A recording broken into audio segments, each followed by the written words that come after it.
Au Royaume-Uni, il y a environ 115 000 boîtes aux lettres, dont certaines se trouvent dans des endroits plutôt étranges. Regardez ici, nous sommes sur un tronçon désert de la lande de Caithness. Et là, en plein milieu de nulle part, entre cette carrière et la lande, nous trouvons encore une boîte aux lettres solitaire. C'est Chris Aitken, un enseignant de la région, qui est tombé sur cette bizarrerie près de Worth Hill, à proximité de John O'Groats. John O'Groats est un petit village à 4 km au nord-est de Canis Bay, dans le comté historique de Caithness, en Écosse. Le village lui-même est populaire auprès des touristes, mais seulement environ 300 personnes y habitent de manière permanente. Cependant, on y trouve quand même une jolie boîte aux lettres. Mais qui donc a tant besoin d'un tel service sur une colline perdue? Quand Chris a partagé sa photo sur Internet, quelqu'un a lancé une théorie. Il y a quelque temps, un entrepreneur vendait de minuscules parcelles de terrain autour de Camster. Il prétendait que les acheteurs deviendraient les seigneurs de leur petit bout de terre. Cela explique-t-il la présence de cette boîte aux lettres? La boîte, fièrement estampillée « Propriété de John O'Groats », porte également le nom de Thorsten Sommer ainsi qu'une adresse en Allemagne. Il y a un code PIN sur le devant, mais lorsque Chris l'a ouverte, tout ce qu'il a trouvé était un lien vers un site web. Le site présente des photos de Sommer agitant un drapeau écossais et parlant de son amour pour l'Écosse, se qualifiant lui-même de vieil écossais. Chris a essayé de se renseigner via le site web, mais il n'a jamais reçu de réponse. Cela pourrait être lié à l'achat rapporté par Sommer d'une petite parcelle de terrain, mais la vente de titres de propriété écossais est souvent perçue comme de l'escroquerie, car l'acheteur ne reçoit en vérité aucun titre légal. La zone autour de Worth Hill a également connu récemment une intervention policière, après la découverte d'un corps dans les environs. Doit-on faire un lien avec cette mystérieuse boîte aux lettres? Mais laissons ces histoires aux vrais inspecteurs et détectives. Et plongeons à présent dans la haute couture, d'accord? Vous êtes peut-être tombé sur cette image loufoque qui fait le tour d'Internet, et selon laquelle il y aurait une boutique éphémère Prada dans le désert du Texas. Eh bien, c'est en quelque sorte vrai et faux tout à la fois. Oui, il y a bien une boutique, en quelque sorte. Elle présentait toute une gamme de produits Prada pour une valeur approchant les 80 000 $. Et devinez quoi? C'est Miuccia Prada elle-même qui avait choisi les articles. Mais il n'était pas possible d'y acheter quoi que ce soit. Pas de caissier, pas de vendeur. C'était comme si l'endroit était fermé de manière permanente. La surprise? Il s'agissait en réalité d'une installation artistique, fabriquée entièrement à partir de matériaux biodégradables. Elle a été conçue pour se fondre progressivement dans la nature, une métaphore amusante de notre culture consumériste moderne. Mais pourquoi exposer des biens que personne ne peut acheter? Une métaphore pour le charme insaisissable du luxe. Elle était destinée à se détériorer tranquillement. Mais l'engouement créé a suscité un flux si inattendu de visiteurs que les choses ont vite dégénéré. Après avoir tenté de repousser plusieurs voleurs potentiels, les artistes ont dû admettre leur défaite. Désormais, le lieu se laisse docilement photographier et attire toutes sortes de personnes, des touristes comme des célébrités. Bien, vous pouvez trouver un sac de marque dans le désert, mais pouvez-vous, disons, trouver une voiture dans les grottes galloises? La réponse est oui, mais vous devez savoir qu'il ne s'agit pas d'une seule voiture, mais d'un grand nombre de véhicules. La caverne des âmes perdues est une grotte abandonnée nichée dans le joli pays de Galles. Autrefois, c'était une mine ardoisière. Les ouvriers y extrayaient des tonnes d'ardoise, qui partaient ensuite aux quatre coins du pays sur les voies étroites de la région. Mais lorsque cette industrie a disparu il y a de cela plusieurs décennies, la mine a été fermée. Si vous osez y entrer, ce que je ne recommande franchement pas, vous découvrirez deux grandes salles, et l'une d'entre elles est particulièrement remarquable. La salle principale s'enfonce à environ 20 mètres de profondeur, et est en partie submergée, avec juste une petite ouverture au-dessus. Depuis la fermeture de la mine, les habitants et le conseil municipal ont profité de cette ouverture pour jeter toutes sortes de choses indésirables dans la mine. Vous trouverez de tout, des réfrigérateurs, des télévisions, et même des voitures entassées dans un coin. Ce qui rend la caverne des âmes perdues si spéciale, c'est le faisceau de lumière qui plonge en son cœur, éclairant l'énorme tas de voitures et de métal saccagé. L'eau, lorsque cette lumière vient la toucher, brille d'un vert turquoise éblouissant, et on peut voir de magnifiques reflets sur sa surface immobile. De temps en temps, un fragment d'ardoise tombe dans l'eau, brisant le silence et envoyant des ondes dans toute la caverne. Voici une autre découverte étrange faite au pays de Galles. Un monolithe argenté et brillant de 3 mètres est récemment apparu sur Hay Bluff à Powys, et il a vraiment piqué la curiosité des internautes. C'est au cours d'une randonnée qu'un certain Craig Muir est tombé dessus par hasard, et il a affirmé qu'il semblait tout droit tomber de l'espace. Il est fait d'acier chirurgical, ne porte aucune marque et est extrêmement bien fabriqué, sans soudure visible. La découverte de ce randonneur rappelle ces mystérieux monolithes qui ont surgi un peu partout dans le monde en 2020, créant un certain émoi sur Internet. Richard Haynes, un habitant de la région, a suggéré qu'il pouvait s'agir d'une installation scientifique, mais le règlement du parc national interdisant les structures non autorisées, il se peut bien qu'il ne reste pas là très longtemps. Comme il n'y a aucun sentier dans les environs immédiats, Muir suppose qu'il a pu être amené ici par un groupe de personnes ou même déposé par un hélicoptère. Ce n'est pas la première fois qu'un tel monolithe est apparu de manière si étrange. On en a aperçu de semblables dans l'Utah, sur l'île de White, et même à Glastonbury Tor. L'un d'eux portait une marque humoristique, pas Banksy. Il est toutefois possible que cet artiste célèbre en soit l'auteur. Le Royaume-Uni est le pays où l'on trouve le plus grand nombre d'œuvres de Banksy. En 2023, il y en avait 70. Rien d'étonnant, puisqu'il serait apparemment britannique et est né à Bristol. Le désert d'Atacama, dans le nord du Chili, qui est le désert non polaire le plus sec de la Terre, présente une vue étrange au kilomètre 1309 de la route panaméricaine. Une main géante en ciment qui s'élève à 11 mètres au-dessus du sable. Plutôt effrayant, vous ne trouvez pas? Mais rassurez-vous, il ne s'agit pas d'un monstre sorti de terre pour vous attirer par les chevilles dans un monde souterrain. Ce n'est pas non plus la relique ancienne d'une civilisation perdue. Un sculpteur professionnel a créé ce petit monument original en 1992. Malgré son emplacement isolé, la main est souvent la victime de graffitis, de sorte que des bénévoles doivent la nettoyer 2 fois par an. Au fait, ce n'est pas le seul monument de ce genre. Le même sculpteur a créé une main similaire à Punta del Este, en Uruguay. On l'appelle « l'homme émergent à la vie », et elle représente l'idée selon laquelle un géant tiendrait toute l'Amérique du Sud d'une main ferme. Pourquoi pas? Voici à présent une gigantesque sphère de pierre cachée dans la forêt de la vallée de Visoko, en Bosnie. Qu'en pensez-vous? Est-ce une relique ancienne ou une installation d'art moderne? Partagez vos réflexions dans les commentaires. Mais pour être entièrement honnête avec vous, comme je le suis toujours, personne ne connaît la vérité à son sujet. Les experts pensent pour que cette sphère, qui mesure environ 3 mètres de diamètre, est simplement une formation rocheuse naturelle, une concrétion. Ces boules possèdent cette couleur rougeâtre en raison d'une forte teneur en fer, et c'est une lente agglutination de particules minérales qui leur donne cette forme si particulière. Bien que les concrétions puissent prendre des formes plutôt surprenantes, le processus exact de leur formation reste quelque peu mystérieux. Ensuite, nous avons cet archéologue, souvent surnommé l'Indiana Jones bosnien, qui affirme qu'il s'agit en réalité d'un artefact créé par l'homme il y a plus de 1000 ans. On trouve toutefois ce genre de concrétion sphérique dans d'autres endroits que la Bosnie. Vous pouvez en trouver partout dans le monde. Prenez, par exemple, les célèbres boulders de Moeraki, en Nouvelle-Zélande. Des pierres massives et rondes ayant plus de 60 millions d'années. Il y a aussi des concrétions en forme de boulets de canon dans le Dakota du Nord. Et n'oublions pas les sphères de pierre façonnées par les Dikis au Costa Rica, fruit d'un travail virtuose, un magnifique témoignage de la créativité humaine. Donc, bien que la sphère bosniaque soit très intrigante, c'est probablement juste une concrétion ancienne et non le vestige d'une civilisation perdue. Dommage. Certaines choses sont si bien cachées qu'il faut descendre au fond de la mer pour les apercevoir. Autrefois un lieu de plaisir hédoniste pour l'élite romaine, Baïse était un peu le Las Vegas de son époque.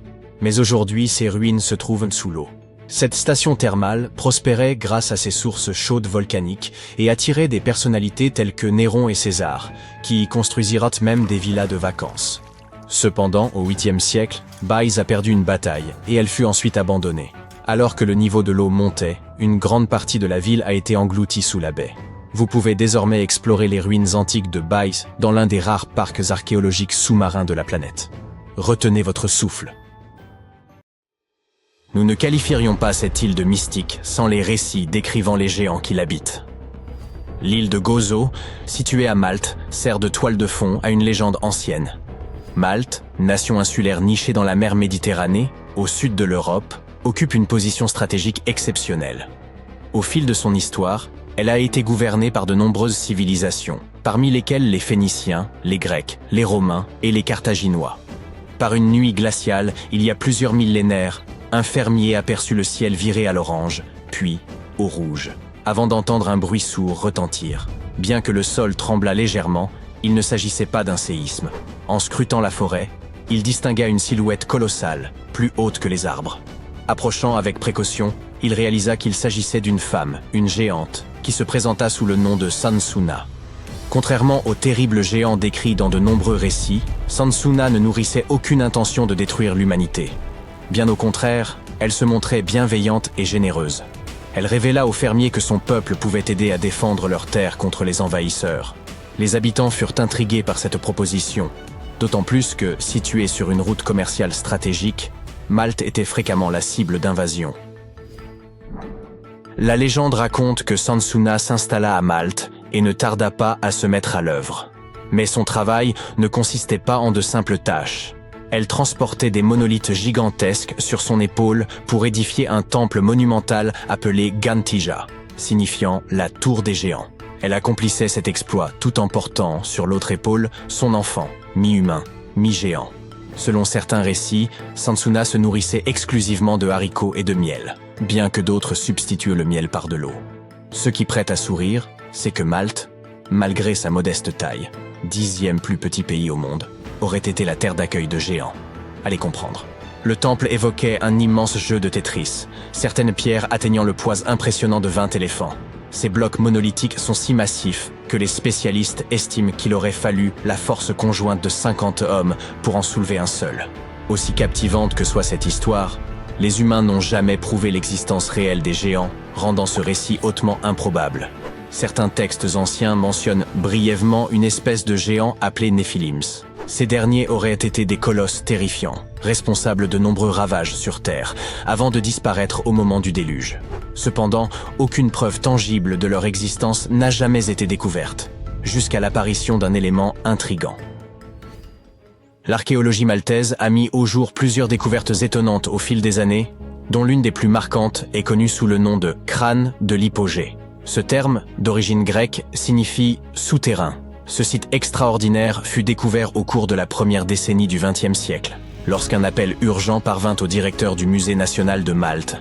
Des ossements remarquables avaient été déterrés par accident, nécessitant son expertise immédiate.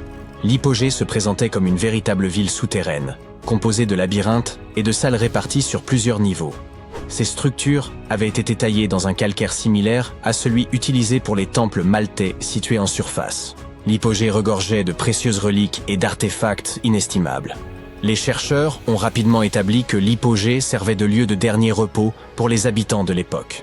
Parmi les découvertes figuraient de nombreux ossements, squelettes et surtout des crânes. Ces derniers n'étaient pas des crânes humains classiques, mais appartenaient à la catégorie dite allongée. Plus intriguant encore, ces crânes ont été dissimulés au public pendant de nombreuses années, alimentant des spéculations et donnant naissance à une multitude de théories. Cette découverte a constitué un tournant pour l'archéologie maltaise, même si les scientifiques se sont retrouvés démunis face à cette énigme. Certains se sont interrogés sur l'origine de ces crânes, se demandant s'ils étaient naturels ou avaient été altérés, en sachant que certaines cultures utilisaient des techniques de déformation crânienne. D'autres chercheurs ont évoqué des hypothèses plus audacieuses, allant des petits hommes gris aux géants légendaires. Certains suggèrent même que ces crânes allongés pourraient être des sculptures dédiées à des divinités venues d'ailleurs. Faute de preuves pour confirmer ces théories, une question demeure. Qui étaient réellement les bâtisseurs des temples mégalithiques de Malte? Examinons les faits établis par les scientifiques. Les temples mégalithiques de Malte se dressent depuis 3500 ans avant notre ère, ce qui les rend encore plus anciens que les pyramides d'Égypte. La véritable énigme réside dans le fait que ces édifices aient été érigés bien avant l'apparition de l'écriture. Pourtant, leur construction nécessitait des compétences technologiques avancées que l'on peine à expliquer. Le temple de Gantija semble défier toute logique humaine par son ampleur. Le temple sud possède un couloir bordé de 4 salles ovales, évoquant la forme d'un grand trèfle. Dans l'une de ces salles, les archéologues ont découvert des autels ornés de motifs en spirale. Ces structures, vraisemblablement utilisées à des fins rituelles, témoignent de l'importance des pratiques spirituelles chez les premiers Maltais. Le temple nord, bien que similaire dans sa conception, est plus modeste et dispose d'une entrée si basse qu'elle oblige les visiteurs à se courber pour y pénétrer. Ce détail pourrait symboliser un geste de déférence envers les divinités vénérées en ces lieux.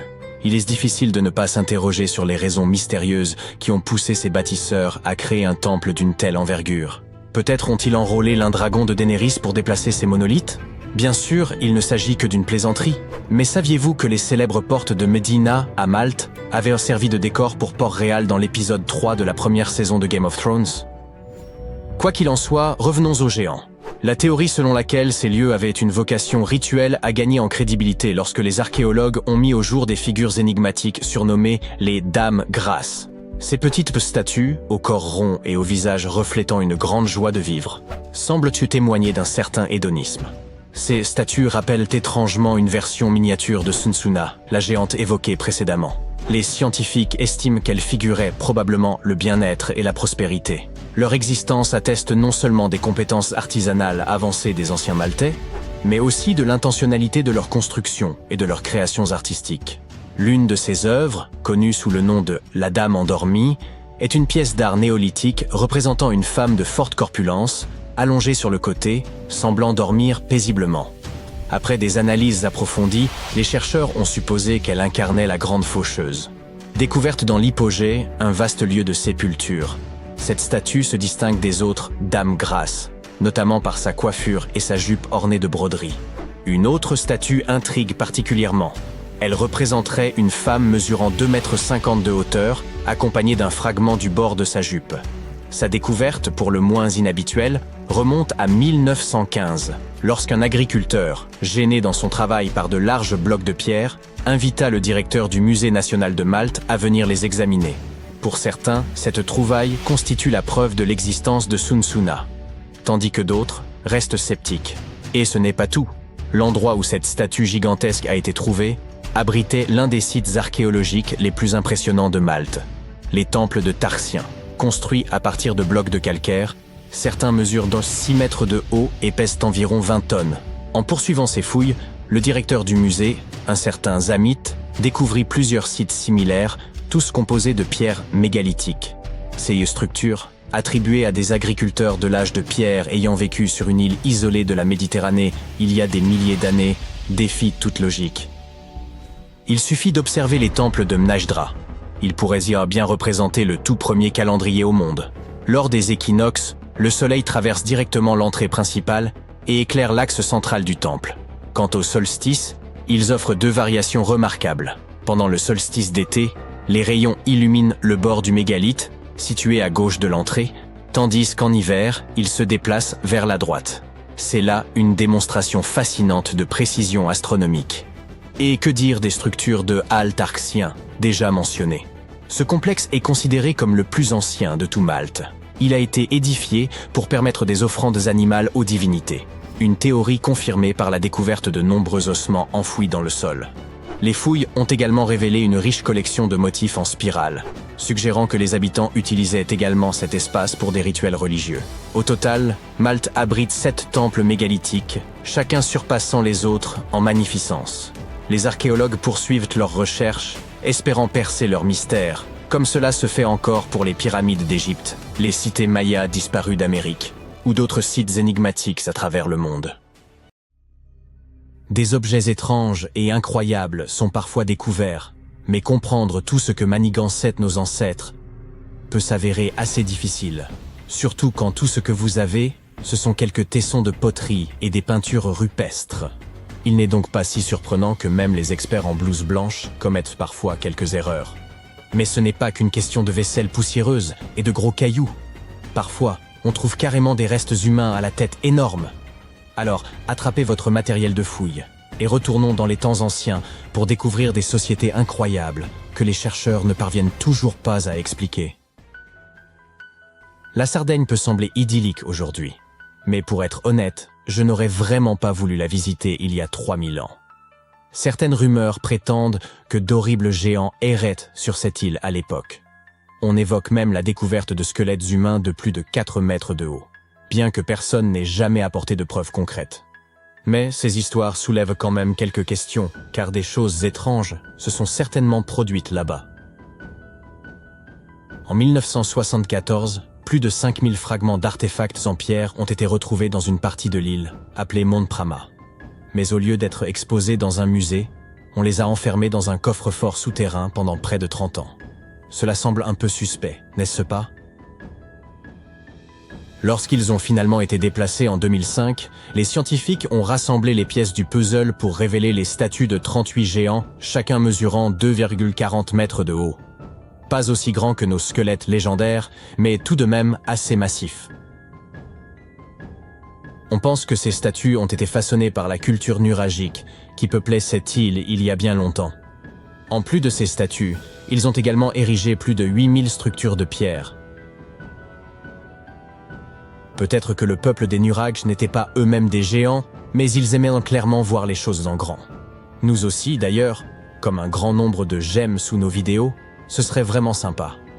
Merci d'apprécier notre contenu. Et maintenant, revenons à la vidéo.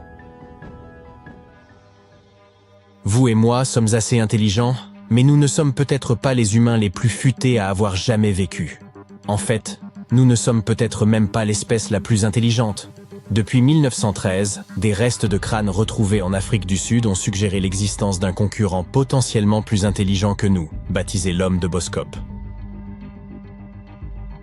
Cette espèce semblable à l'homme pourrait avoir existé aussi récemment qu'il y a près de 10 000 ans. Leurs crânes suggèrent qu'ils avaient de très grosses têtes, ce qui signifie que leur cerveau aurait pu être jusqu'à 30% plus gros que les nôtres. Waouh! Leur QI moyen aurait ainsi pu atteindre les 149 points, ce qui les placerait parmi les 0,5% des gens les plus intelligents aujourd'hui. Mais si le cerveau des hommes de Boskop était tellement plus développé, pourquoi ne sont-ils plus parmi nous?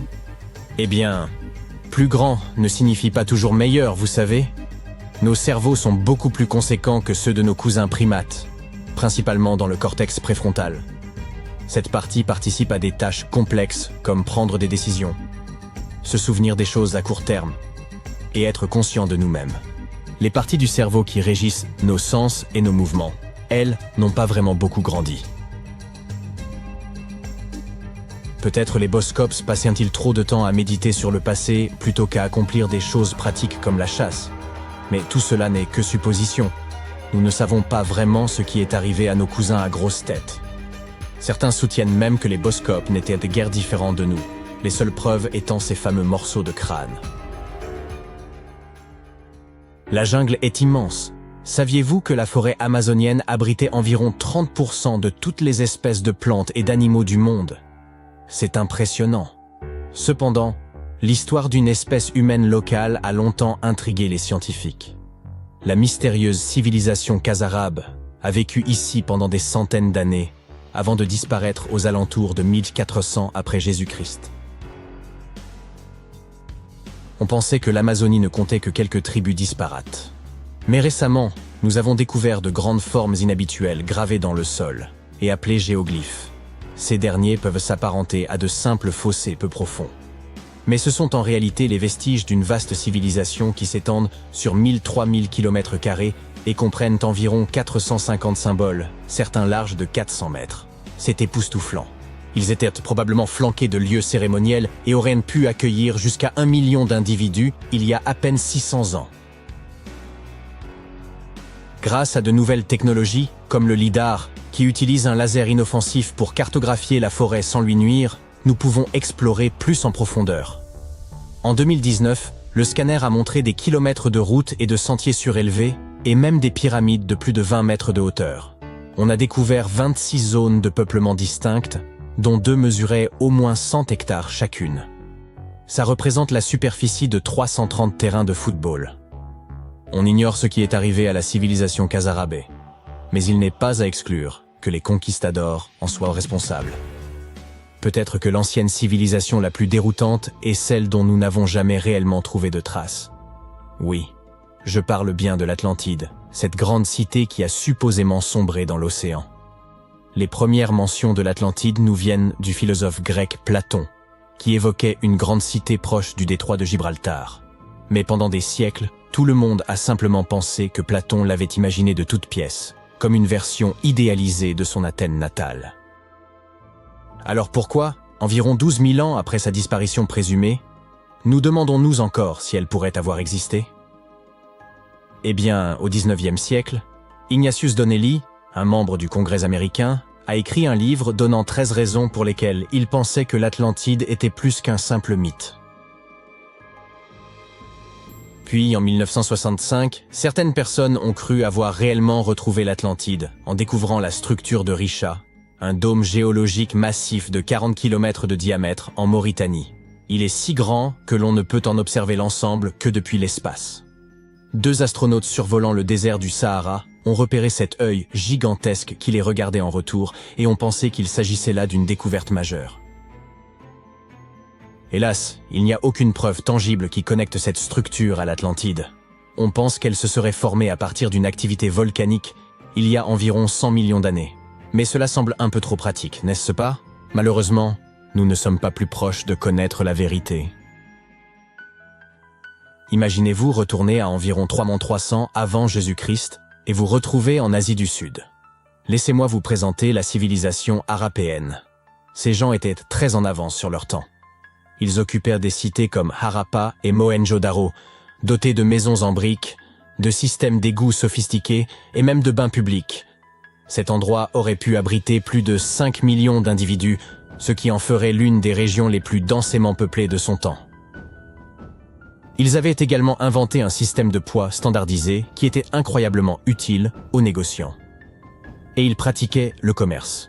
Leurs contacts s'étendaient jusqu'au Moyen-Orient grâce à leur maîtrise de la métallurgie. Ils avaient même développé le pendant antique des grandes marques. Des sceaux étaient utilisés pour marquer l'argile de leurs marchandises. En dépit de leurs avancées et de leur prospérité, leur langue et leur alphabet restent entourés de mystères. Nous avons des fragments de leur écriture, mais personne n'est encore parvenu à les déchiffrer, même avec toute la technologie dont nous disposons aujourd'hui. Nous ne savons toujours pas exactement comment fonctionnait leur société. Il semble qu'ils n'étaient pas aussi préoccupés par leur statut social que d'autres civilisations. Pas de grands palais ou de monuments grandioses. Au lieu de cela, leur plus grande structure aurait été des greniers, ce qui était sûrement plus pratique. Malheureusement, toutes les bonnes choses ont une fin. Autour de 1800 avant Jésus-Christ, cette civilisation florissante a commencé à décliner, peut-être en raison de changements dans les cours d'eau. Alors que leur environnement changeait de face, les Harapéens ont fait leurs valises et se sont dirigés vers des terres plus hospitalières. Avez-vous déjà entendu parler du Minotaure? La bête à tête de taureau et au corps d'homme, pourchassant les valeureux aventuriers dans un dédale sans fin. Eh bien, ce n'est pas n'importe quelle vieille histoire. C'était l'un des drames les plus populaires du monde antique, et il s'inspirait de cet endroit, l'île de Crète. Les Minoens vivaient là pendant l'âge du bronze. Ils avaient de magnifiques palais, d'incroyables fresques et une culture si riche qu'elle fascine encore les historiens à ce jour. Ils ont érigé des lieux comme le palais de Knossos, qui était si complexe, avec ses bâtiments à plusieurs étages et ses couloirs élaborés, qu'il aurait pu inspirer tout le mythe du labyrinthe. Leur ingénierie était tellement en avance sur son temps que même leur système d'évacuation était plus avancé que ce dont beaucoup d'entre nous disposent aujourd'hui. L'histoire du Minotaure a également inspiré la trilogie Hunger Games. L'idée d'envoyer des héros pour combattre découle directement des prisonniers envoyés en tribu pour affronter le Minotaure. Faites-nous savoir dans les commentaires quelle est l'histoire qui vous fascine le plus, et merci d'avoir regardé.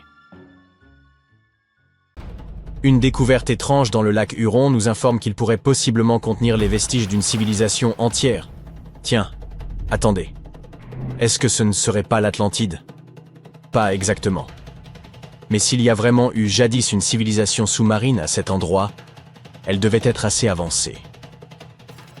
Il y a environ 10 000 ans, 2 petits fragments d'un outil de pierre se sont détachés et sont tombés par terre sans que personne ne s'en aperçoive. Ils sont restés enterrés là pendant des milliers d'années, jusqu'en 2013. Puis des scientifiques ont remonté un petit morceau de boue de la taille d'une brique de lait depuis le fond du lac Huron, à 30 mètres sous la surface. Dans la boue, ils ont trouvé ces 2 éclats faits d'obsidienne. Un verre volcanique noir et brillant qui se forme lorsque la lave se refroidit rapidement.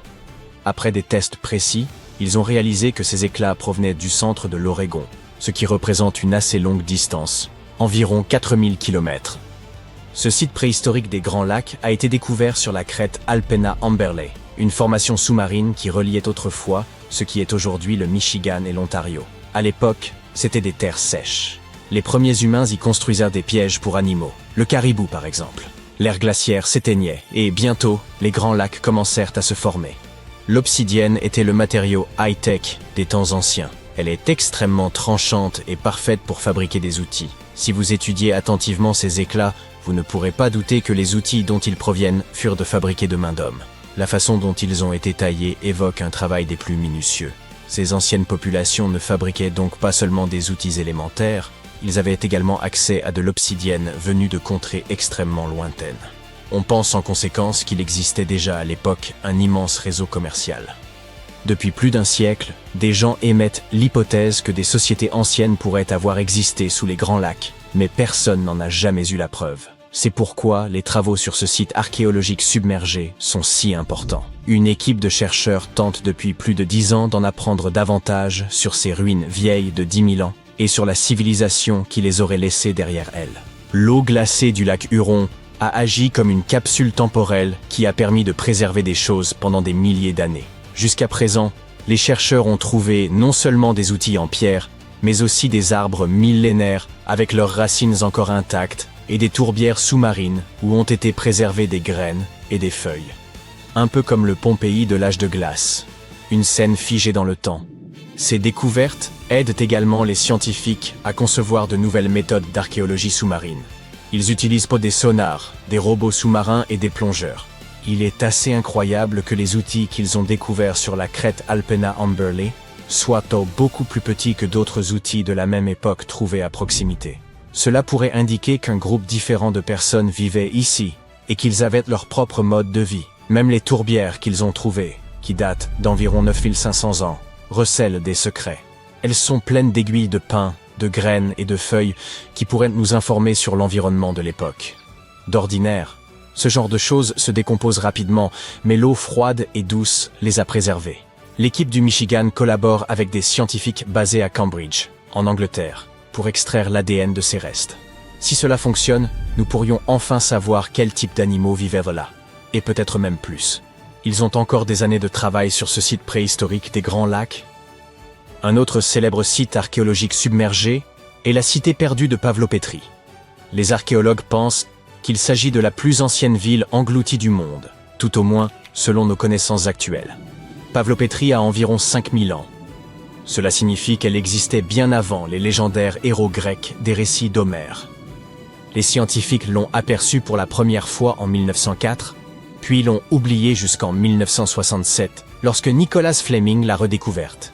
Il l'a décrite comme une ville de l'âge du bronze, désormais engloutie sous 3 à 4 mètres d'eau. Un an plus tard, il est revenu avec une équipe de scientifiques pour en étudier les ruines. En l'espace de 6 semaines, en utilisant uniquement des rubans métriques et une grille élémentaire, ils ont réussi à cartographier la ville. Ils ont constaté qu'elle s'étendait sur environ 300 par 150 mètres et comportait au moins 15 bâtiments, des cours, 5 rues, 2 tombeaux et environ 37 petites tombes en pierre. Ils ont également trouvé des indices indiquant que les ruines se poursuivaient sur l'île voisine de Pavlopétrie elle-même. Ils ont déterré des poteries incroyables, des lames en obsidienne et en chaille, et même une minuscule figurine en bronze qui pourrait dater de l'an 2800 avant l'ère commune. Cependant, la plupart des bâtiments proviennent de la période comprise entre 1650 et 1180 avant l'ère commune.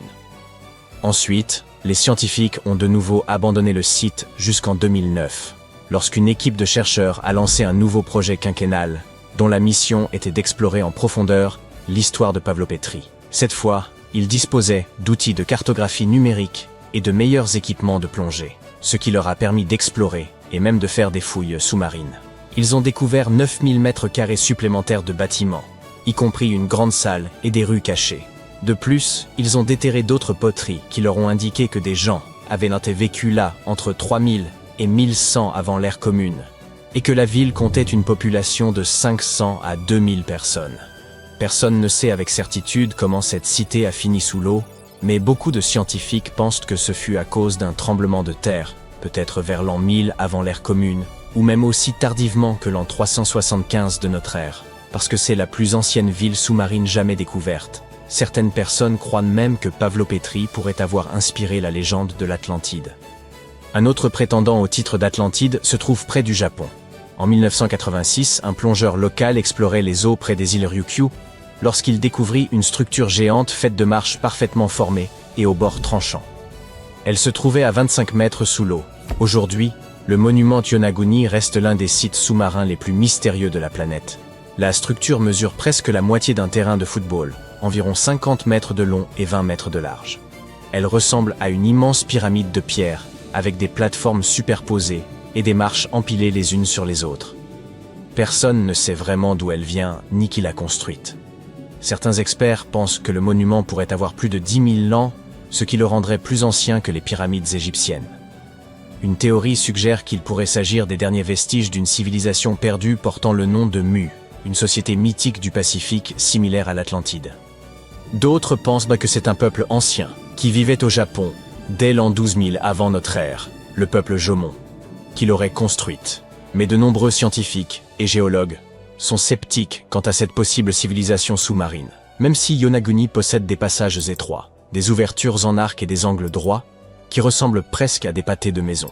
Ils disent que le site ressemble davantage à une formation rocheuse naturelle, comme la chaussée des géants en Irlande du Nord, par exemple. L'ensemble du monument est encore relié à un bloc de substratum rocheux, ce qui signifie qu'il n'a pas été construit pièce à pièce. Et la façon dont les couches de roches sont empilées est probablement liée au tremblement de terre et au mouvement tectonique. Il est situé dans la très active ceinture de feu du Pacifique. Un géologue marin y retournait sans cesse, et à chaque fois, il découvrait quelque chose de nouveau. Il affirme avoir repéré des traces d'outils dans la roche, des symboles gravés sur des faces de pierre, et même des formations rocheuses en forme d'animaux. Il pense que ces sculptures indiquent l'existence d'une culture provenant du continent asiatique. Il a déclaré avoir identifié 10 structures différentes au large de Yonaguni, y compris un château en ruine, un arc de triomphe, 5 temples, et même un énorme stade. Ces bâtiments semblent être reliés par des routes et des canaux, et certaines parties sont même entourées de ce qui ressemble à d'immenses murs de pierre. L'explorateur pense que la ville a au moins 5000 ans. Il se base pour cela sur des stalactites trouvées dans des grottes sous-marines voisines, qui n'ont pu se former qu'après l'inondation des grottes. Ces partisans affirment n'avoir jamais vu un tremblement de terre créer des formes comme celle-ci sous l'eau ou à sa surface. Mais les sceptiques mettent tout cela sur le compte de l'érosion, et insistent sur le fait que ce sont les courants sous-marins et les créatures marines qui ont creusé des trous dans la roche. Si vous souhaitez vous faire votre propre opinion, le site est ouvert aux visiteurs, et c'est assurément une expérience de plongée des plus amusantes. Les êtres humains investissent beaucoup de temps et d'argent dans l'exploration de l'inconnu. D'abord l'espace, puis les fonds marins. Mais il nous reste une autre frontière à conquérir. Les scientifiques l'appellent la frontière profonde. Je veux parler de l'endroit le plus profond que nous ayons atteint en chemin vers le noyau terrestre. Dans les années 60, nous avons tenté de creuser le trou le plus profond jamais réalisé sur Terre. Cela nous a menés loin dans le cercle arctique. Ce qui porte aujourd'hui le nom de forage profond de Kola est également le point artificiel le plus bas de la planète, à 12 262 mètres de profondeur. Il a fallu 20 ans pour creuser aussi profondément dans la croûte terrestre, et les chercheurs estiment que nous n'avons atteint qu'environ un tiers de la distance qui nous sépare du manteau. Voici comment se présente notre planète. Si la Terre était comme un oignon, la croûte terrestre est comme la peau épaisse de cet oignon. Cette partie ne fait que 40 km d'épaisseur. Au-delà se trouve le manteau, profond de 2900 km. Et après ça, en plein centre de la Terre, nous avons le noyau, qui est composé de 2 couches, une couche interne et une couche externe. Savez-vous où se trouve la croûte la plus fine de la planète? Au fond de l'océan. Lorsque les scientifiques américains ont compris cela, ils ont commencé à forer des trous dans le plancher océanique. C'est ainsi qu'est né le projet Moho'oleh. Il a débuté en 1961, mais la technologie dont nous disposions à l'époque pour forer de profonds trous dans l'océan était très rudimentaire. Il a fallu improviser. Ils ont installé un système de propulseurs sur les côtés de leur navire de forage afin de le stabiliser au-dessus du trou. Le principal défi consistait à forer le plus verticalement possible. Sinon, ce trou profond aurait ressemblé à un labyrinthe. Le projet du forage profond de Kola et le projet Moho'oleh ont tous deux été officiellement abandonnés dans les années qui ont suivi. Cependant, l'être humain a construit des ouvrages souterrains relativement profonds. En 1963, un homme turc qui faisait des rénovations dans son sous-sol a découvert un tunnel. L'entrée de ce tunnel menait à d'autres passages qui formaient tout un réseau de salles et de chambres. Il ne le savait pas, mais il venait de découvrir Derinkuyu. Cette ville disparue mesurait près de 18 étages ou 61 mètres de profondeur. Elle était suffisamment grande pour accueillir 20 000 personnes et se trouvait tout simplement sous la Cappadoce, en Turquie. La Cappadoce abrite des centaines d'habitations souterraines. 40 de ces villes souterraines ont au moins 2 étages. Cependant, aucune n'est aussi grande que Derinkuyu. Il n'existe pas beaucoup de récits historiques sur les origines de Derinkuyu. Certains pensent que la partie la plus ancienne du complexe a été creusée vers 2000 avant J.C. par les Hittites. Les Hittites étaient une civilisation indo-européenne. Ils furent l'une des premières grandes civilisations de l'âge du bronze en Asie occidentale. Les chercheurs pensent qu'ils ont construit cette ville souterraine pour se protéger des invasions. D'autres pensent que ce sont en fait les chrétiens qui ont construit cette ville au cours des premiers siècles de notre ère. Selon eux, elle aurait été construite pour protéger les habitants des variations de température extrêmes, chaleur intense en été et froid glacial en hiver. D'un point de vue géologique, le terrain sous la Cappadoce est idéal pour la construction. Les roches sont tendres, ce qui facilite le forage de tunnels. Pour cette même raison, les grandes cavités souterraines sont fragiles. C'est pourquoi la plupart des salles sont soutenues par des piliers. Heureusement, aucun des sols de Derinkuyu ne s'est jamais effondré. Les bâtisseurs de Derinkuyu avaient tout prévu. La ville était isolée du monde par d'énormes rochers qui dissimulaient son entrée. Elle était ventilée par plus de 15 000 puits d'aération d'environ 10 cm de large. Cela garantissait une ventilation suffisante dans les niveaux supérieurs, qui finirent par être utilisés comme pièces à vivre et chambres à coucher. Les niveaux inférieurs de cet impressionnant labyrinthe servaient principalement à l'entreposage. Mais à vrai dire, rien ne manquait. Une salle pour un pressoir à vin, pour les animaux domestiques, de petits édifices religieux. Ils n'ont certainement pas ménagé leurs efforts pour rendre cette ville souterraine aussi complète qu'une ville construite à la surface. En parlant d'ouvrages souterrains impressionnants, la Suisse possède le plus long tunnel du monde. Il se trouve dans le massif du Saint-Gothard. Ce tunnel d'une taille impressionnante a été construit à plus de 2440 mètres sous la surface. Voici à quoi ressemble le tunnel du Saint-Gothard. L'idée de sa construction fut avancée dès 1947. Mais les travaux ne commencèrent officiellement qu'en 1999. Il a fallu des années pour approuver le projet, puis trouver l'emplacement idéal. Malgré cela, les 73 types de roches différents qui composent le massif ont fait de cette construction un véritable défi. Certaines roches étaient aussi dures que du granit, d'autres aussi tendres que du grès. Il a donc fallu adopter différentes approches et utiliser différents équipements pour que l'ensemble ne s'effondre pas. Au total, environ 28 millions de tonnes de roches ont dû être excavées pour permettre l'aménagement du tunnel. Un chantier à une telle profondeur souterraine a posé de nombreux défis. Plus les ouvriers s'enfoncèrent dans la montagne, plus la température augmentait. En l'absence de ventilation naturelle, la température pouvait grimper jusqu'à 46 degrés Celsius, rendant les conditions de travail très difficiles. Le tunnel s'étend sur 56 km d'un bout à l'autre. Pendant la construction, il a fallu utiliser 4 énormes tunneliers, également appelés taupes, pour percer le massif. Chacune de ces taupes mesurait environ 426 mètres de long. Mais c'était l'une des meilleures solutions, car ces machines limitent les perturbations du sol environnant et permettent d'obtenir des parois lisses. Saviez-vous que le sous-sol le plus profond du monde se trouve sous l'Opéra de Sydney, en Australie? Le bâtiment s'enfonce autant sous terre qu'il s'élève au-dessus du sol. Mais ce sous-sol ne sert pas uniquement de fondation à l'opéra. Il s'agit en fait d'un parking. Ce parking unique s'enfonce à 36 mètres sous terre, soit 12 étages de profondeur, alors que les parkings ne comptent généralement que 4 ou 5 étages. Mais ce n'est pas tout ce qui le rend unique. En effet, s'ils avaient décidé de construire un parking rectangulaire classique, ils auraient perdu une multitude de places de stationnement. Comme ils souhaitaient optimiser l'espace disponible, ils ont dû imaginer une structure exceptionnelle. Tout d'abord, ils ont creusé une caverne artificielle pour rendre ce rêve possible. Ensuite, ils ont dû concevoir un plan. C'est ainsi qu'est née l'idée d'un sous-sol en forme de beignet, ou ce que les ingénieurs appellent une double hélice. Cette conception a surpris la communauté des ingénieurs par son approche innovante. Cependant, cela a fonctionné. Aujourd'hui, il y a de la place pour plus d'1 millier de voitures, ce qui semble tout à fait approprié pour un opéra. Étonnons-nous encore une fois. Il faut jusqu'à 1 heure pour atteindre certaines structures souterraines. Prenons l'exemple de la mine d'or de Mponeng, en Afrique du Sud, située à environ 4 km sous la surface. Vous vous dites, sans doute, il ne s'agit que de 4 petits kilomètres, pourquoi faut-il 1 heure pour y arriver? Mais les conditions y sont extrêmement difficiles. Pourtant, Milan Ludena, un coureur équatorien, a réussi à courir un semi-marathon dans ces conditions, malgré une température de 40 degrés Celsius, un taux d'humidité de 80% et une pression atmosphérique de 1,4. C'est la pression que l'on ressent à 5 mètres sous la mer. Incroyable.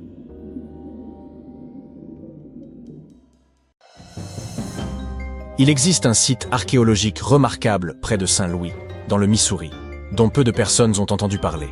Nommé Cahokia, il fut jadis une métropole florissante abritant jusqu'à 2000 habitants au cours du XIe siècle. Ce lieu est parsemé d'imposants tertres de terre façonnés à la main, dont le plus monumental subsiste encore aujourd'hui au Cahokia Mound State Historic Site. Bien que de nombreux aspects de cette civilisation demeurent mystérieux, les chercheurs ont pu en reconstituer certains éléments grâce aux vestiges mis au jour.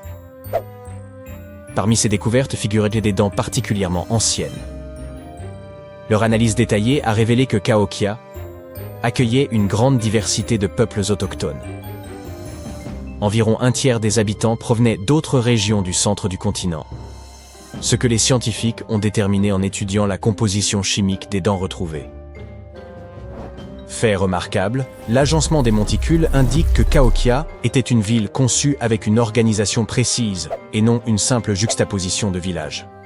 Les élites résidaient au sommet de ces structures, tandis que le reste de la population occupait d'autres habitations.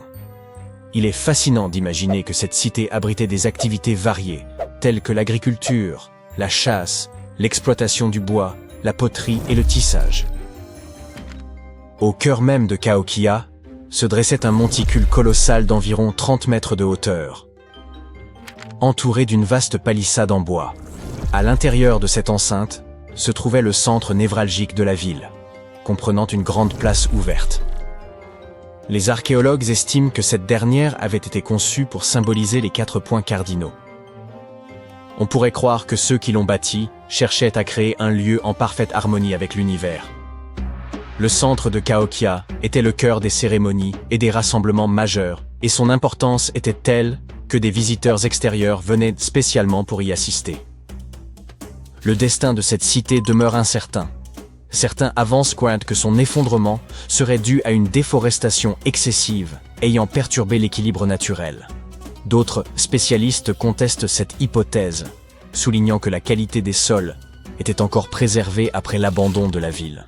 Les premiers colons n'étaient pas encore arrivés à l'époque, écartant ainsi toute influence de leur part.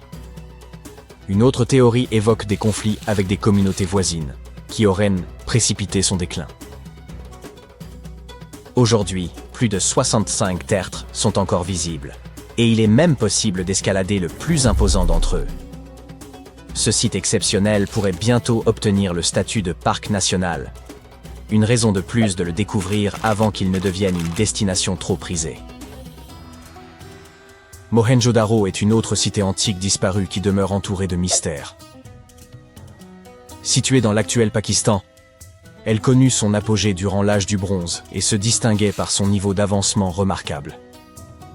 Son réseau d'adduction d'eau et son architecture sophistiquée surpassèrent de loin ceux des autres villes de l'époque. Pourtant, elle demeure bien moins célèbre que les grandes cités antiques d'Égypte ou de Mésopotamie. Plus énigmatique encore, son abandon soudain, dont la cause reste encore inconnue. Bien que la ville ait été mise au jour en 1911, les archéologues mirent du temps à saisir toute son importance. Les fouilles révélèrent notamment un système d'assainissement avancé, comprenant plus de 700 puits, des bains privés ainsi que de vastes thermes publics. De manière impressionnante, Même les habitations individuelles disposaient de toilettes reliées à un réseau d'égouts fonctionnels qui s'étendait à travers la ville.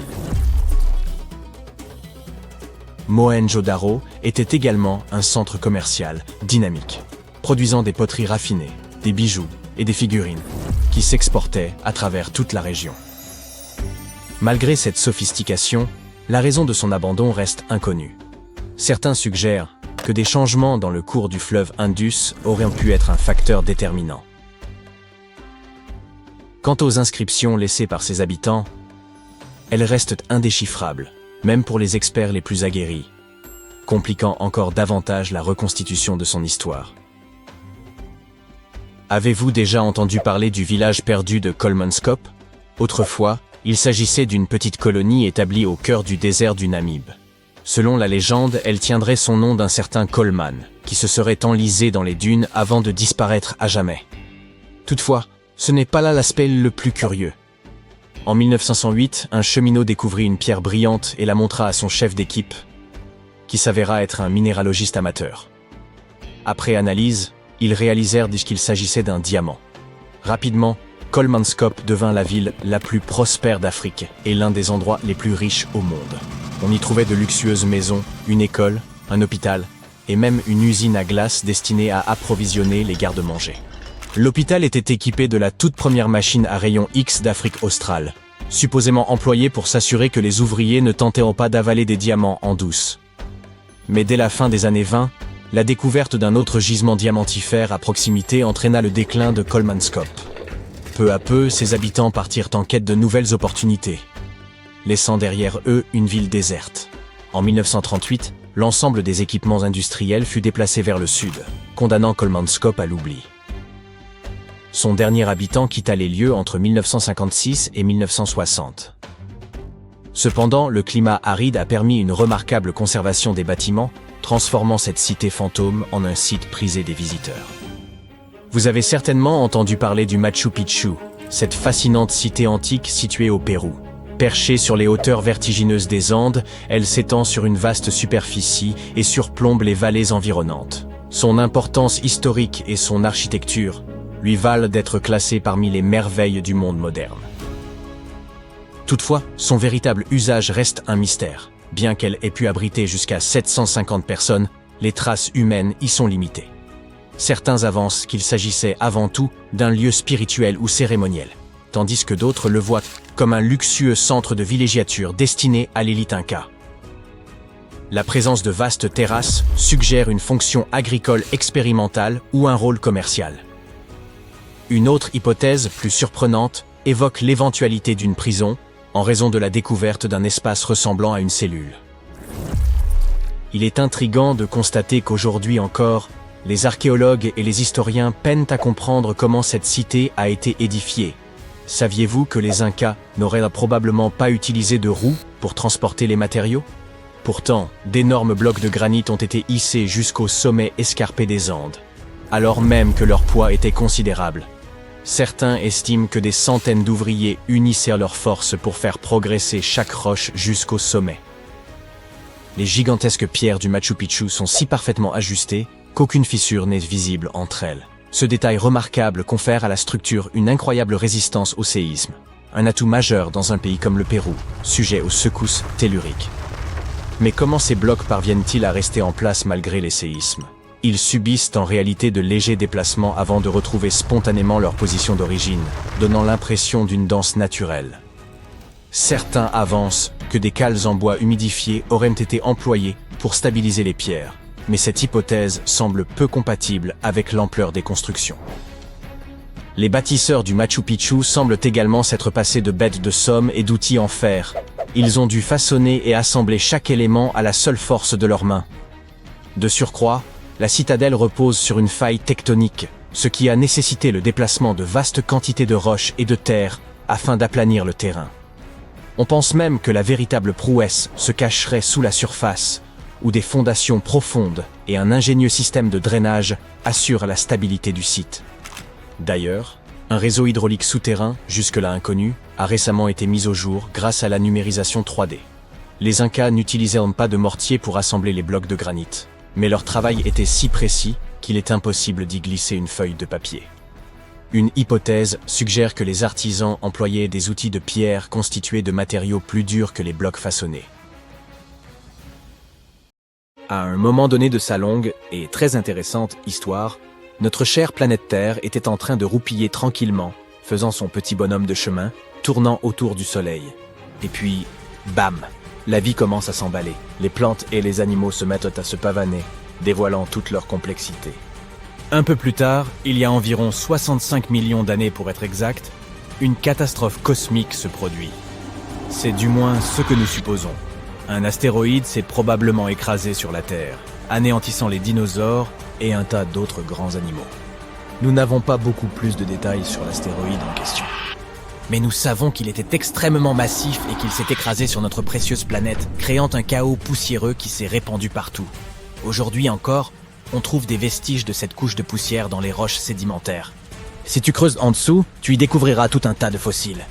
Ces créatures préhistoriques menaient la grande vie avant que l'astéroïde ne vienne gâcher la fête.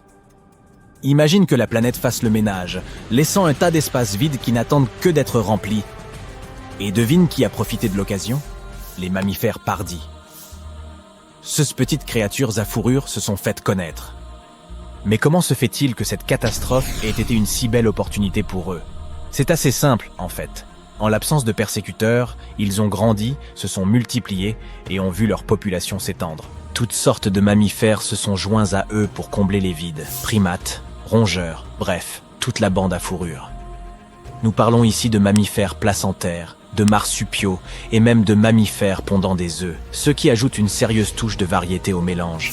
Nous aimons considérer les primates comme nos plus proches parents sur Terre. Quelle est leur histoire ? Il y a environ 63 millions d'années, quelques millions d'années après la dernière danse des dinosaures, les primates ont décidé qu'il était temps de se réunir en famille. Ils se sont divisés en deux groupes. Les haplorhiniens, qui sont devenus les petits et les grands singes que nous connaissons aujourd'hui, et les strepsirrhiniens, qui sont devenus les lémuriens et les aïe-aïe. La fête ne s'est pas arrêtée là. Il y a environ 58 millions d'années, les haplorhiniens ont entamé leur propre petite mission. Un invité spécial, le tarsier, a fait son entrée en scène. Avec ses grands yeux parfaits pour toutes sortes de manigances nocturnes. Le tarsier a choisi un chemin différent de celui de ses parents primates, embrassant sa niche unique et évoluant à l'écart. Aujourd'hui encore, le tarsier est le seul primate à se nourrir exclusivement de viande. Ces petits bonshommes ont un goût prononcé pour les insectes, les petits oiseaux, les rongeurs et même les lézards. Mais ce n'est pas tout ce qui les rend uniques.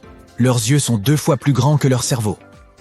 Leur tête peut aussi effectuer une pirouette de 180 degrés, comme un hibou. Grâce à leurs caractéristiques, les tarsiers sont les véritables rois et reines de la nuit. Grâce à leur super pouvoir de repérage des ultrasons, ils peuvent détecter leur proie instantanément. De plus, leurs pattes et leurs pieds sont tels des ressorts, toujours prêts à les faire bondir. Ils possèdent un os spécial de la cheville, le tarse, qui leur permet d'effectuer des sauts de proportions épiques. D'où leur nom, si tu te posais la question. Mais laissons ces petites créatures se reposer et revenons à notre histoire. Il y a environ 55 millions d'années, la Terre a monté le thermostat littéralement. Cette chaleur s'est avérée un peu trop difficile à supporter pour de nombreuses créatures et plantes des profondeurs de l'océan, et elles ont tiré leur révérence. Mais chaque fin est toujours le commencement d'autre chose, n'est-ce pas ? Les mammifères océaniques connus sous le nom de cétacés y ont vu leur chance et l'ont saisie. Ils se sont engouffrés dans ces niches vides et se sont rendus maîtres des mers. Dans cette catégorie de créatures, on retrouve la baleine bleue et le dauphin. Un primate particulier a fait son apparition il y a environ 47 millions d'années. Les scientifiques appellent aujourd'hui affectueusement le fossile de cette créature Ida. Cette petite merveille a fait sensation, car elle a d'abord été présentée comme le chaînon manquant de l'évolution humaine. Mais voici la partie la plus hilarante. Il s'est avéré qu'Ida ne faisait pas partie des haplorhiniens à nez sec, mais plutôt des strepsirhiniens à nez humide. Il y a 40 millions d'années, un autre événement majeur s'est produit dans le monde des primates. Les singes du Nouveau Monde, nos lointains cousins, ont décidé d'emprunter un chemin différent et de se détacher de notre lignée de singes de l'Ancien Monde. Ils ont pris leurs affaires et sont partis à la conquête de l'Amérique du Sud, où ils vivent encore aujourd'hui. Quelle est la différence entre les deux, me diras-tu? Eh bien, un élément crucial les distingue. Les singes de l'ancien monde avaient les narines orientées vers le bas. Il y a environ 25 millions d'années, une autre bande de singes est entrée en scène. Ceux-ci avaient une particularité, ils n'avaient pas de queue. Ces créatures uniques allaient redevenir nos plus proches parents. Il s'agit des singes et des grands singes, des mecs cool qui partagent avec nous un grand nombre de similitudes génétiques. Le premier singe à s'être libéré de cette folie simiesque est le gibbon. Il y a environ 18 millions d'années que ce petit acrobate a fait son entrée sur scène. Quelques millions d'années plus tard, les grands singes se sont également joints à eux. Les orang-outans auront été les pionniers, s'aventurant dans les régions sauvages du sud de l'Asie. Nous nous rapprochons de plus en plus du présent. Il y a 7 millions d'années, les grands singes ont pris un tournant significatif sur la route de l'évolution. L'une des voies menait à nos ancêtres, les futurs Homo sapiens, tandis que l'autre conduirait aux chimpanzés et aux bonobos. Ces deux branches de primates sont restées soudées pendant quelques millions d'années avant de prendre des chemins différents. Il y a 5 ou 6 millions d'années, un singe a changé la donne. L'Ardipithèque a fait son entrée dans l'histoire de notre évolution. Il possédait un talent très particulier, la bipédie. En effet, il s'agissait là de l'un des premiers singes à marcher sur 2 pieds, ce qui a probablement suscité la plus grande circonspection de la part de 16 compagnons primates. Les véritables vedettes, cependant, sont arrivées il y a environ 4 millions d'années. C'est l'équipe des Australopithèques, les premiers membres de la sous-tribu des Hominina, notre tribu à nous. Qu'est-ce qui les rendait si spéciaux? Eh bien, probablement le fait qu'ils soient venus aussi bien équipés, d'outils en pierre, pour être précis. Il semble qu'à un moment donné de leur évolution, ces astucieux primates aient commencé à utiliser la pierre pour se faciliter la vie. Maintenant, voici un tournant crucial de notre l'histoire. Il y a environ 2 millions d'années, nos ancêtres ont été confrontés à une famine de grande ampleur. La survie du plus fort était alors le mot d'ordre, et 2 stratégies ont vu le jour. Le premier groupe a opté pour des mâchoires plus puissantes, ce qui lui a permis de mâcher des aliments coriaces comme les noix. Le second groupe a eu une toute autre idée. Il a opté pour des mâchoires plus faibles, mais des cerveaux plus gros. Il voulait avoir accès à une plus grande variété d'aliments. Évidemment, c'est le groupe au cerveau le plus développé qui l'a emporté. Et c'est là que notre équipe entre en jeu. Il y a environ 2,5 millions d'années, un type de primate surnommé l'homme habile a marqué l'histoire. Ces créatures intelligentes avaient un plus gros cerveau et savaient comment utiliser ces neurones à bon escient. Puis, il y a environ 1,9 million d'années, une nouvelle étoile est apparue au firmament, l'Homo erectus. Ces créatures ne se contentèrent pas de marcher debout. Elles avaient aussi un cerveau presque 2 fois plus gros que celui de l'Homo habilis d'antan. Ils ont pris le monde par surprise, en devenant les premiers de nos ancêtres à s'aventurer hors du continent africain. Ils savaient même apprivoiser le feu. Il y a environ 700 000 ans, le monde a ensuite connu une révolution culinaire, lorsque les premières traces de cuisine sont apparues. Et il y a environ 500 000 ans, nos ancêtres ont décidé qu'il était temps de devenir esclaves de la mode en arborant les premières traces de vêtements. Notre propre espèce est née il y a seulement 300 000 ans. Je t'avais bien dit qu'on était à la traîne. Mais le monde n'a plus jamais été le même après l'apparition de l'Homo sapiens, l'homme moderne sur le plan anatomique. Aux côtés d'autres membres de notre famille, nous avons émergé, prêts à conquérir le monde avec nos esprits novateurs et nos sociétés complexes. Le cheminement exact de notre évolution reste un peu mystérieux. Mais ce dont nous sommes sûrs, c'est que les Néandertaliens se sont joints à la fête à un moment ou à un autre. L'essor de l'Homo sapiens s'est accompagné d'un développement des capacités linguistiques. Le langage moderne serait apparu presque en même temps que notre espèce. Nous avons commencé à nous exprimer, à partager des histoires et à façonner le monde avec nos mots. Et voilà le travail. Il aura fallu 13,8 milliards d'années d'histoire cosmique pour que les humains fassent leur entrée. Réfléchis-y.